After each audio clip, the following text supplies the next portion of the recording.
Hello दोस्तों, कैसे हो आप सभी दोस्तों। आज की इस वीडियो में हम बात करने वाले हैं एसक्यूएलाइट स्टोरेज के ऊपर। डिस्कशन करेंगे कैसे क्रिएशन ऑफ डेटाबेस होता है, डेटाबेस को हम कैसे क्रिएट करते हैं, कैसे उसमें डेटा को इंसर्ट करते हैं, कैसे उस डेटा को फैच करते हैं। ये सब ऑपरेशन हम इस वीडियो में सीखने वाले हैं by the help of an application which we created in our previous application. तो जैसा कि आप स्क्रीन पे देख सकते हैं, बेसिकली आपको सारी जो प्लेलिस्ट हम अभी तक वीडियो एंड्रॉइड स्टूडियो के इस कोर्स में बना चुके हैं। तो अगर आप चैनल पर नए आ गए हैं तो इस मैं आपको रिकमेंड करूंगा कि आप इस सीरीज में आने से पहले अपनी हमारी जो प्रीवियस वीडियो उन सबको लाइन बाय लाइन सीक्वेंस में देखिए, क्योंकि कोई भी वीडियो मिस करेंगे तो फिर आपका लॉस हो जाएगा और आपको ये चीज नई जो है वो समझने में भी दिक्कत होने वाली है। तो आप स्क्रीन पे देख सकते हैं, प्लेलिस्ट पूरी आ रही है, इसको आप जाकर एक एक कर सारी वीडियोस को देख लीजिए। उसके बाद इस वीडियो को जब आप देखेंगे तब आपको समझ में आएगा कि हमने करा क्या था। तो बेसिकली हमने पिछली वीडियो में जैसे हमने एक एंड्रॉइड एप्लीकेशन बनाई थी जिसमें हम टू डू एप्लीकेशन थी, टास्क डाल रहे थे और डेडलाइन डाल रहे थे। अपनी दो एप्लीकेशन हमने डाला और उसके बाद हमें रिसाइकलर व्यू में वो डेटा एक लिस्ट की फॉर्म में शो होना शुरू हो गया था। तो उस एप्लीकेशन में दिक्कत ये आ रही थी कि हम उस एप्लीकेशन में अपना डाल रहे थे, वो सब ठीक है, एप्लीकेशन में सारे टास्क विद डेडलाइन दिखने शुरू हो गए थे। लेकिन जैसे हम उस एप्लीकेशन को क्लोज करने के बाद रीओपन कर रहे थे तो वो सारा डेटा जो हमने डाला था वो वैनिश हो जा रहा था। तो वो एक बग है। बेसिकली वो एप्लीकेशन हमारी किसी यूज की नहीं है कि लेट से कि मैंने आज अपने सारे जो भी है टास्क डेडलाइन के साथ डाल दिए और कल मैं उनको देख रहा हूँ कि क्या मैं उन टास्क को पूरा कर पाया, या मैं उस शाम को ही 5 मिनट बाद ही उस टास्क को देख रहा हूँ क्या मैं उन टास्क को पूरा कर पाया, तो वो टास्क ही गायब हो गए। तो फिर वो मेरे किसी यूज की नहीं है।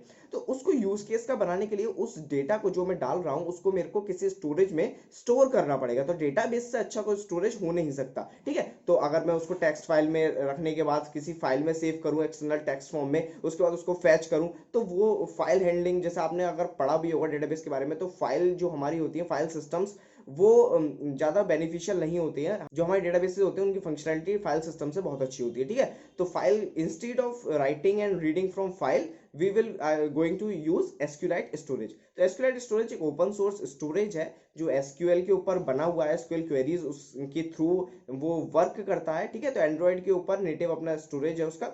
तो उसकी मदद से इस वीडियो में आगे बढ़ने से पहले मैं आपको बता दूं कि आपको एसक्यूएल की थोड़ी बहुत बेसिक नॉलेज होनी जरूरी है कि क्रिएट टेबल, सिलेक्ट और इंसर्ट ये फंक्शनैलिटी कैसे होती है। और नहीं भी है तो बस हल्के से आप ओवरव्यू अगर ले सकते हो तो ले ले, वरना आप जब ट्यूटोरियल देख रहे होंगे तो आपको धीरे धीरे मैं आपको सब सिखाता रहूंगा, तो आपको इसमें कोई दिक्कत भी नहीं आएगी।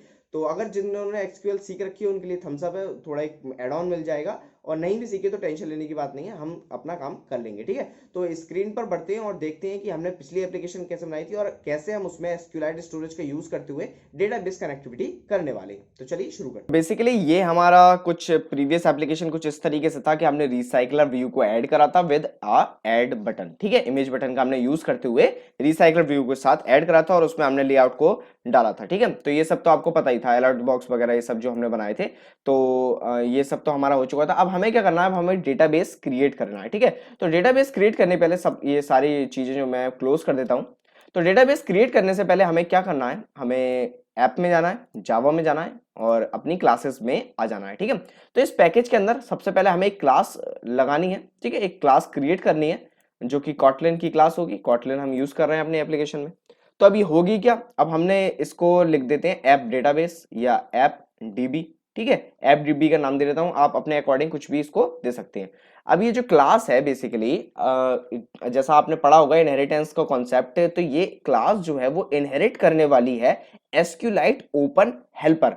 तो एसक्यूलाइट ओपन हेल्पर एक क्लास है जो सारे फंक्शंस जो होते हैं हमारे एसक्यूलाइट स्टोरेज के, like insert, like delete, like create, update, इस तरह के सारे जो ऑपरेशंस होते हैं वो सारे फंक्शन ये जो हमारा एसक्यूलाइट ओपन हेल्पर है वो रखता है, ठीक है। तो एक्सटेंड करने के लिए हमें कॉलन लगाना होता है और कॉलन लगाने के बाद हम लिखेंगे एसक्यूलाइट ओपन हेल्पर, ये आपका आ गया, ठीक है। एसक्यूलाइट ओपन हेल्पर आप लिखेंगे Android dot database dot SQLite और एसक्यूलाइट ओपन हेल्पर, ठीक है। तो इसमें आपको कंस्ट्रक्टर कॉलिंग करनी होती है और इस कंस्ट्रक्टर में दो पैरामीटर आपको पास करने होते हैं, ठीक है।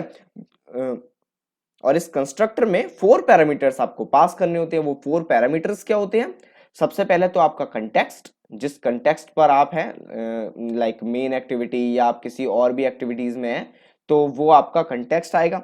कंटेक्स्ट आने के बाद आपका जो है दूसरा है वो डेटाबेस का नेम आएगा, ठीक है, तो उसको हम लिख देते हैं डीबी नेम।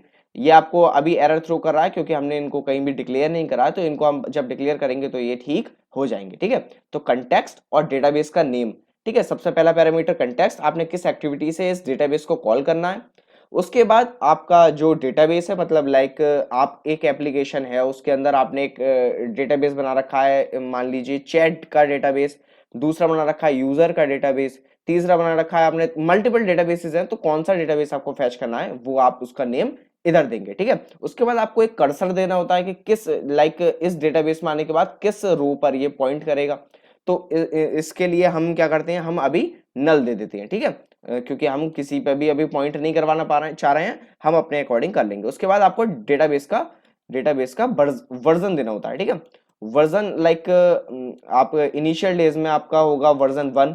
उसके बाद लेट सपोज आपने एक एप्लीकेशन क्रिएट करी, उसमें आपने टेबल बनाई और उसमें 2 कॉलम है, ठीक है, उसमें एक आपका टेबल है, लेट से चैटिंग एप्लीकेशन आप बना रहे हैं, आपने एक डेटाबेस बनाया, उसमें आपकी एक टेबल है जिसमें चैट सारी जो है वो स्टोर होने वाली है। अब आपको इन फ्यूचर आपको जरूरत पड़ी कि भाई मैं यूजर का डेटाबेस भी अपने ऐप में रखूंगा, ठीक है, तो उस यूजर के डेटाबेस को आपको नया डेटाबेस चेंज कर कर एक टेबल को इंसर्ट करना होगा, या ऑल्टर कमांड जो हम यूज करते थे। तो उस चीज को, उस चेंजिंग के लिए जब आप डेटाबेस को, जैसे आपका ऐप वर्जन होता है, ऐप वर्जन को आप ऐप को अपडेट करते जाते हैं तो वर्जन चेंज करते जाते हैं, तो सेम केस यहाँ पर आप डेटाबेस को जब अपडेट करेंगे तो डेटाबेस का वर्जन चेंज करना है, तो ठीक है, तो आपको वर्जन भी देना है। अब ये बात हो गई, ठीक है। तो अब इस कंटेक्स्ट की बात करते हैं। अब इस कंटेक्स्ट को हम कहां से लेके आएंगे, तो जब भी आप एफडीबी को कॉल करेंगे तब आपको एक कंटेक्स्ट पास करना होगा, कंटेक्स्ट पास करना होगा, और जो कि होगा कंटेक्स्ट टाइप का, ठीक है। अब जब ये कंटेक्स्ट टाइप का होगा तो ये जो कंटेक्स्ट को जैसे आपने किसी एक्टिविटी से एफडीबी को कॉल करा तो उसमें कंटेक्स्ट जब पास करेंगे जो हम करने वाले हैं आगे, तो वो इस कंटेक्स्ट से ऑटोमेटिकली मैच हो जाएगा और वो अपने सुपर जो अपने इनहेरिट कर रहा है क्लास को उसमें वो चला जाएगा, ठीक है। तो ये बात हो गई। अब बात करते हैं डेटाबेस नेम की और डेटाबेस वर्जन की, ठीक है। तो अब इसके लिए हम एक ऑब्जेक्ट क्रिएट करने वाले हैं। लाइक अगर आप जावा से आपका बैकग्राउंड होगा तो आपको पता होगा एक स्टैटिक ऑब्जेक्ट्स हम क्रिएट करते हैं ताकि हम मल्टीपल क्लासेस में उसको कॉल कर सकें। तो सेम हम कॉटलिन में क्या करते हैं, हम लिखते हैं ऑब्जेक्ट और उसके बाद उसका कोई भी नाम दे देते हैं। तो मैं इसको नाम दे देता हूं स्टैटिकेटेड, ठीक है, क्योंकि ये ब्लॉक स्टैटिकेटेड है, ठीक है। तो आपको ऑब्जेक्ट देना होता है जब भी आपको यूज करना है। तो अब इसमें ऑब्जेक्ट में क्या क्या होंगे, उसमें होगा एक डीबी नेम, ठीक है, डीबी नेम जो कि आपका डेटाबेस का नेम है। तो हम इसको दे देते हैं लेट से ऐप डेटाबेस, ऐप डेटाबेस, ठीक है। अब ये आपको देखिए ऑटोमेटिकली आपको फैच करना शुरू कर दिया कि भाई मेरे को इंपोर्ट कर दो। तो मैंने इसको इंपोर्ट करा तो इसमें आ गया com.example.myfirstapplication.appdb.staticated.db नेम, ठीक है। तो इसने इसको इंपोर्ट कर लिया। अब सेम हम क्या करेंगे, हम लेट से एक वेल डीबी वर्जन भी कर देते हैं, ठीक है। तो वर्जन क्या होगा, वर्जन होगा 1। तो इसमें ऑटोमेटिकली देखिए आ गया, आप ऑल्ट एंटर प्रेस करेंगे तो ये ऑटोमेटिकली इंपोर्ट भी कर देगा। तो अब ये वार्निंग आ रही है, तो इसमें वार्निंग में क्या है, आपको इसको कांस्टेंट बना लीजिए, तो कांस्टेंट बना दिया, ठीक है, क्योंकि हमें इसको चेंज तो करना नहीं है तो हमें कोई जरूरत भी नहीं है, ठीक है। तो ये हो गया। अब इसके बाद क्या करना है, अब उस डेटाबेस में जो आपने ऐप डेटाबेस बनाया उसमें एक टेबल भी तो होगी, तो आपने कॉन्स्ट वेल टेबल नेम करा आपने, ठीक है, टेबल टेबल का नेम। अब टेबल का नेम क्या होगा, तो मैं इसको दे देता हूं टास्क, ठीक है, टास्क टेबल होगी, इसका नाम दे देता हूं मैं टास्क, ठीक है। अब इसके बाद कॉन्स्ट, अब इसके अंदर क्या बनाना चाह रहा हूं मैं, अब मुझे बनाने हैं कॉलम्स, ठीक है। तो मेरी जो डेटाबेस है उसके अंदर एक जो टेबल है, उस टेबल के अंदर बेसिकली 2 कॉलम होने वाले हैं, ठीक है, उसके अंदर बेसिकली 2 कॉलम होने वाले हैं, ठीक है। तो 2 कॉलम, जैसे कि मान लीजिए ये टेबल है, ठीक है, ये ऐप जो मेरा टास्क है उनकी टेबल है, ठीक है। तो इसमें 2 कॉलम होंगे, 2 कॉलम क्या होंगे, एक तो टास्क के नेम, जो भी हम टास्क का नेम दे रहे हैं, और साथ ही साथ उनकी डेडलाइन कि भाई कब खत्म करना है, ठीक है। तो ये दोनों चीज होने वाली है, ठीक है। डेडलाइन, ये आपको डेडलाइन लिख रहा है, थोड़ा क्लीन करके लिख देता हूं मैं, अगर आपको नहीं समझ, वैसे तो आपको समझ में आ गया वो, ठीक है। तो एक नेम होगा और एक डेडलाइन होगी, ठीक है। तो ये नेम और डेडलाइन का क्या है, सीन। तो इसमें आपको कॉलम लिखना है, कॉलम। और ये आप नाम जो मैं दे रहा हूँ ना, dB name, dB version, table name, ये आपके अकॉर्डिंग है। आप इसको चाहे तो टेबल नेम स्मॉल लेटर में लिख दीजिए, आप खाली टीबी नेम लिख दीजिए, वो आपके अकॉर्डिंग है, ठीक है। वेरिएबल के नेम कैसे देनी है वो आप खुद अपने अकॉर्डिंग कर सकते हैं। अब कॉलम क्या है, कॉलम नेम। नेम में क्या होगा, इस कॉलम का नेम क्या होगा, मैं इसको नेम ही दे देता हूँ, ठीक है।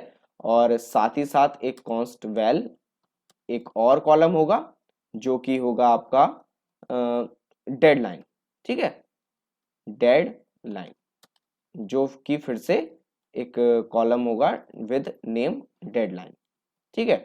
अब ये मेरे सारे ऑब्जेक्ट क्रिएट हो गए। अब आपको एक यहाँ पर रेड कलर की लाइन दिख रही होगी, जब आप अपने कोड करेंगे तो आप साथ ही साथ चाहें तो साथ ही साथ कर सकते हैं मेरे। तो ये आपको रेड लाइन दिख रही होगी, तो अब आप इस पर ऑल्ट एंटर प्रेस करेंगे तो ये बोलेगा, क्योंकि ये आपका जो एसक्यूलाइट है ओपन हेल्पर है वो एक इंटरफेस है, ठीक है। तो उसके आपको मेंबर्स भी इंप्लीमेंट करने होंगे, तो ऑन क्रिएट और ऑन अपग्रेड दोनों को आप इंप्लीमेंट कर दीजिए, ठीक है। अब ये ऑन अपग्रेड क्या है, तो जैसा कि मैंने आपको बताया था कि आप ओल्ड वर्जन और न्यू वर्जन दोनों पैरामीटर आपको मिल रहे हैं।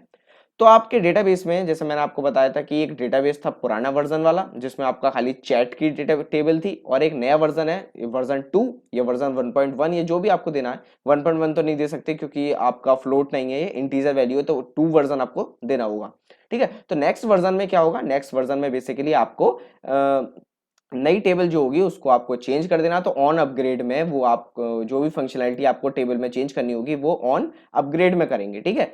तो जब भी आप डेटाबेस को कॉल करते हैं तो दोनों फंक्शन ऑन क्रिएट और ऑन अपग्रेड, इन दोनों में से ऑन क्रिएट जो है वो सिर्फ एक टाइम पे कॉल होता है, जब आपका डेटाबेस पहली पहली बार एप्लीकेशन में बनता है। लेट्स से कि यूजर ने आपकी एप्लीकेशन इंस्टॉल करी, तब ऑन क्रिएट मेथड कॉल होगा। और ऑन अपग्रेड जो है वो हर बार कॉल होता है जब भी आप डेटाबेस को यूज करना चाहते हैं या एप्लीकेशन को ऑन करते हैं। वो चेक करता है कि कहीं मेरा डेटाबेस अपडेट तो नहीं हो गया। लेट्स से कि मैंने अपना ऐप का एक अपडेट पुश करा जिसमें मैंने अपना वर्जन चेंज कर लिया, तो पुरानी वाली वर्जन वाली ऐप एक यूजर के फोन में और नई वाली ऐप उसने डाउनलोड करी, तो वो चेक करेगा कि भाई इसके पास जो डेटाबेस था वो मेरी डेटाबेस से चेंज तो नहीं हो गया। अगर चेंज हो गया है तो फिर वो उसको उसके अकॉर्डिंग अडेप्ट कर लेगा, ठीक है। क्योंकि हम जब ऐप अपडेट करते हैं तो हम ये नहीं चाहते कि उसकी पुराने वर्जन का जो डेटा उसने स्टोर कर रखा है वो डिलीट हो जाए। तो ऑन अपग्रेड में हम उस डेटा को सिक्योर रखते हुए नए डेटा को ऐड कर देंगे, ठीक है। तो यही बेसिकली काम होता है। अब ऑन क्रिएट में क्या है, अब ऑन क्रिएट में मेरे को टेबल बनानी है। तो डेटाबेस का एक ऑब्जेक्ट मुझे मिला है डीबी, तो मैं इसको ही कॉल करूंगा। इसके लिए मैं एक फंक्शन कॉल करूंगा एक्स एग्जीक्यूट। इसका जो मेन कॉल होता है वो होता है execute single SQL, execute single SQL, ठीक है। तो मैं इसको एग्जीक्यूट कर दूंगा जो भी मैं एसक्यूएल क्वेरी लिखना चाह रहा हूं। तो अब यहाँ पर मैं जो एसक्यूएल क्वेरी लिख रहा हूँ उसमें मैं आपको, जैसे मैंने आपको कॉटलैन में बताया था, स्ट्रिंग टेम्पलेट कर एक चीज समझाई थी, तो उसका यूज इधर होने वाला है, ठीक है। तो अब मैं क्या लिखूंगा, अब मैं लिखूंगा क्रिएट क्रिएट टेबल, और अब मैं लिखूंगा डॉलर का साइन, टेबल नेम, ठीक है, स्टैटिकेटेड डॉट टेबल नेम। और इसके बाद मैं क्या लिखूंगा, क्रिएट टेबल, और इसमें इसके बाद मैं जितनी भी जो मेरी कॉलम्स हैं उनको मैं ब्रैकेट की यूज से कॉलम लिख दूंगा, ठीक है। तो कॉलम आपका ये आ गया, डॉलर आपको लगाना होगा, सॉरी, कॉलम, कॉलम स्टैटिकेटेड डॉट कॉलम आई, और इसके बाद मैं इसका टाइप क्या रखूंगा, इसका मैं टाइप रख देता हूँ स्ट्रिंग, ठीक है। ये स्ट्रिंग टाइप का होने वाला है। तो ये हो गया, इधर कॉलम नहीं था, तो ये हो गया। और उसके बाद मैं क्या करूंगा, फिर कॉमा, सॉरी, कॉमा, फिर इसके बाद एक और डॉलर, कॉलम, कॉलम स्टैटिकेटेड डॉट डेडलाइन, और इसको डेडलाइन को हम, इसने ऑटोमेटिकली इंपोर्ट नहीं करा तो हम ऑल्ट एंटर की मदद से इसको इंपोर्ट कर देंगे। और इसका भी टाइप जो होगा, तो इसको मैं नेक्स्ट लाइन पर कर देता हूँ ताकि आपको सब कुछ एक ही स्क्रीन पर ही दिखे। तो इसका भी टाइप स्ट्रिंग हम ले लेते हैं। आप चाहें तो इसका डेट भी ले सकते हैं, तो उसका लेने की जरूरत नहीं है। और उसके बाद यहाँ पर सेमीकोलन लगाना जरूरी है, ठीक है, सेमीकोलन लगाने की याद रखना आप। तो ये मेरा डेटाबेस क्रिएट कर देगा ऑटोमेटिकली, ठीक है। अब ये मेरा डेटाबेस क्रिएट हो गया, जो टेबल का नाम इस नेम से, और इसमें 2 कॉलम आ गए हैं जो कि स्क्रीन आपके स्ट्रिंग टाइप के हैं। अब बेसिकली क्या है, अब मैं इसको एक बार रिसोर्स फाइल को आपको दिखा देता हूँ, लेआउट को अपने। तो इसमें कस्टम टास्क जो था, तो इसमें मैं क्या कर रहा था, ये तो आपके लोड हो रहा था अलर्ट बॉक्स, ठीक है, अलर्ट बॉक्स था। तो अलर्ट बॉक्स में क्या था, टास्क का नेम और टास्क का डेडलाइन, इन दोनों को मेरे को डालकर यूजर को देना था, ठीक है। तो अब ये जो मेरे पास टेक्स्ट आया है उसको मुझे डेटाबेस में इंसर्ट कराना होगा, ठीक है। तो मैं एक फंक्शन क्रिएट करता हूँ, जो मेरा कस्टमाइज फंक्शन है, ठीक है। तो इससे आप कंफ्यूज मत होना, ये एसक्यूएल से इसका कोई रिलेशन नहीं है कि इस फंक्शन का यही नाम रखना है। तो मैं क्या कर देता हूँ, इंसर्ट नाम रख देता हूँ इसका, ठीक है। इंसर्ट नाम रख दिया मैंने। अब इस इंसर्ट में क्या क्या चीज मेरे को मिलेगी, मेरे को सबसे पहले तो मिलेगा नेम, ठीक है। नेम, जो भी टास्क का नेम होगा और जो कि होगा स्ट्रिंग टाइप का, ठीक है।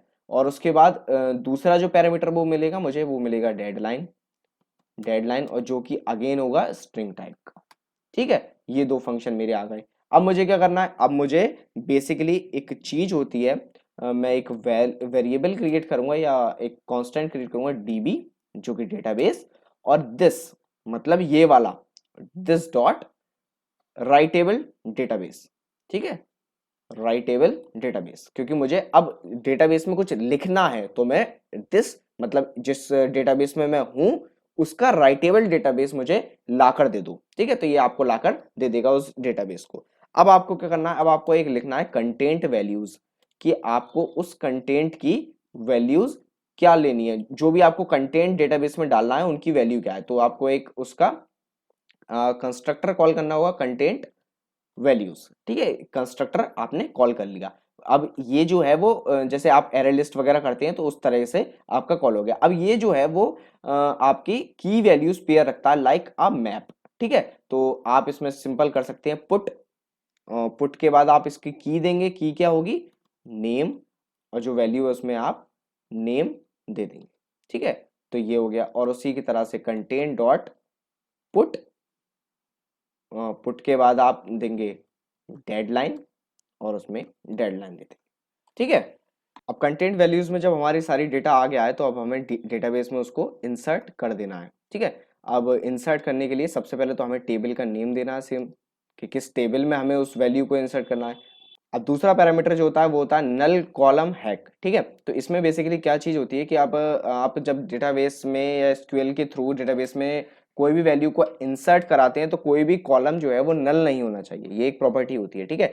तो अगर आपका कोई डेटाबेस में कोई ऐसा कॉलम है जो नल हो सकता है रन टाइम पर, तो उसको आप इधर डिक्लेयर कर देंगे तो उस चीज को वो इग्नोर कर देगा, ठीक है। तो हमारा तो यहाँ पर कोई नल होगा नहीं, तो हम उसको ऐसा कर और सिंपल कंटेंट वैल्यूज में डाल देंगे, और उसके बाद डीबी को, डेटाबेस को क्लोज करना है। ये बहुत इंपॉर्टेंट चीज है, आपको डेटाबेस को क्लोज जरूर करना है। यूज करने के बाद अगर आप डेटाबेस को ओपन छोड़ देते हैं तो वो एक सिक्योरिटी थ्रेट भी हो सकता है, आपका डेटा लीक हो सकता है, या कोई अगर जैसा आपने कॉन्करेंसी में पढ़ा होगा कि अगर आपका डेटाबेस ओपन है, उसमें आप रीडिंग भी कर रहे हैं, राइटिंग भी कर रहे हैं, तो वो एक कंसिस्टेंसी नहीं बनती है, ठीक है। तो उसके लिए आपको डेटाबेस को क्लोज भी करना पड़ेगा। अब एक फंक्शन और क्रिएट करते हैं, तो इस फंक्शन में क्या करेंगे, हम इसमें हम गेट डेटा या गेट, सिंपल के लिए कर देते हैं गेट टास्क, ठीक है। तो इसमें हम क्या करेंगे, हमें टास्क जो है यूजर को दे देने हैं। जैसे जितने भी टास्क हमने अभी तक स्टोर करे हैं वो सारे टास्क एक लिस्ट में स्टोर कर हम दे देंगे, ठीक है। तो वो लिस्ट जो होगी वो हम रिटर्न करने वाले हैं एरे लिस्ट, और ये एरे लिस्ट होगी किस टाइप की, ठीक है, इस चीज को भी आपको ध्यान रखना है।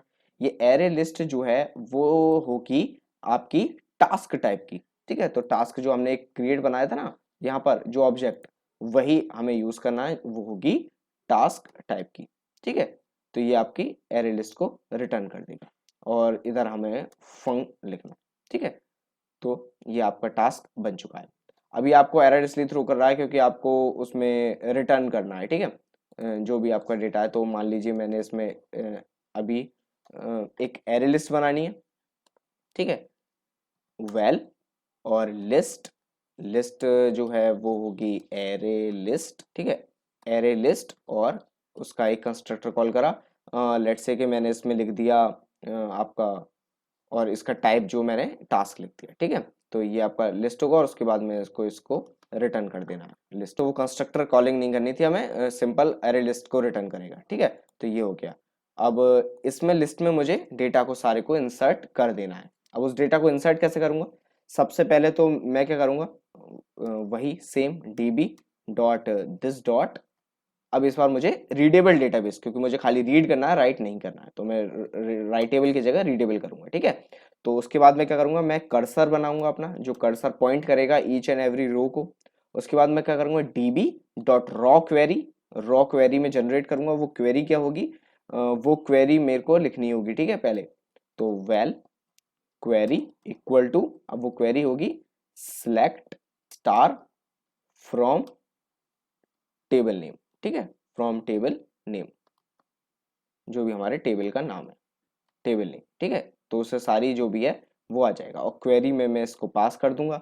और उसके साथ ही मुझे इसमें होता है सिलेक्शन आर्गुमेंट, लाइक आपके जो क्वेरी, जैसे हम अपनी टेबल का एग्जांपल लेते हैं, उसमें नेम और डेडलाइन दोनों है, तो हमें खाली अगर नेम को एक्सट्रैक्ट करना है डेटाबेस से या खाली डेडलाइन को एक्सट्रैक्ट करना है, तो हम इस सिलेक्शन आर्गुमेंट में उसको डाल सकते हैं। लेकिन हमें तो सब कुछ करना है, तो हम इसमें नल करेंगे, और उसके बाद कैंसिलेशन सिग्नल जो है वो उसमें हम इस चीज को हम छोड़ देंगे, ठीक है। तो हम इसमें दो ही चीज लिखने वाले हैं, ठीक है। तो हमारी क्वेरी भी कर्सर बन गया है। अब हम क्या करेंगे, अब हम देखेंगे इफ कर्सर, जो हमारा कर्सर है वो मूव टू फर्स्ट, मतलब वो अगर पहली जो भी क्वेरी है उस तक पहुंच पा रहा है, अगर वो पहली तक नहीं पहुंच पा रहा है, इसका मतलब हमारे डेटाबेस में कोई भी एंट्री नहीं है, तो हम सिंपली उसमें रिटर्न कर देंगे एल्स रिटर्न नल, ठीक है, या हम सिंपल एम्प्टी लिस्ट को रिटर्न कर देंगे, ठीक है। तो यहाँ से इसको हटा देते हैं, और अगर ये ऐसे कर रहा है आपको लिखना रहेगा, ठीक है।